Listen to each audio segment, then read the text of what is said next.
नमस्कार. जागतिक महिला दिनाच्या हार्दिक शुभेच्छा. आज महिला दिनानिमित्त अनेक मेसेज येत होते. एका व्हॉट्सअप ग्रुपवरती एक ही छोटीशी कविता आली. मलाही ती खूप आवडली आणि म्हणून मी तुमच्यासाठी ती सादर करते. तू फक्त तूच बनून राहा.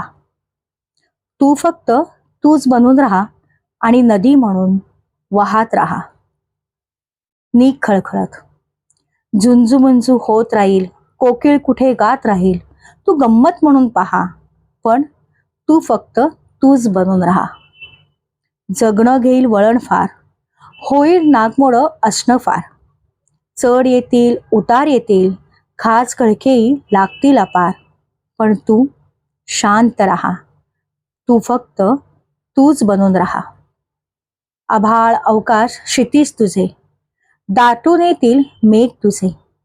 एक लख्ख वीज चमकून जाईल, बरस बरस सारं बरसून जाईल. ऊन पाऊस वारा म्हणेल, जीवन तुझ्या ओंजळीत जगेल.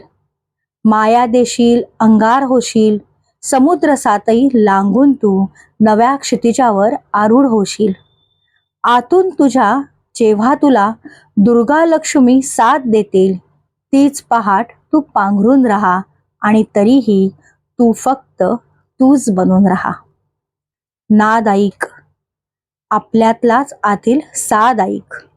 सूर तुझे गुंजू दे, गीत तुझे जन्मू दे. तुझे शब्द कायम तुझी ओळख बनून जगू दे. मनात तुझ्या ध्येय ठेव, इच्छा तुझ्या जागत्या ठेव. प्रेरणा बनून तूच साऱ्यांची भूमी मात्र धगधगती ठेव. शंख वाजतील, डमरू गरजतील, असंख्य वाद्य निनाद करतील. साऱ्यांची जननी बनून तू कायम निनादत राहा. शक्ती हो, मूर्तिमंत हो, तू कायम स्वयंभू हो. तू फक्त आणि फक्त तूच बनून राहा. तू फक्त आणि फक्त तूच बनून राहा. धन्यवाद.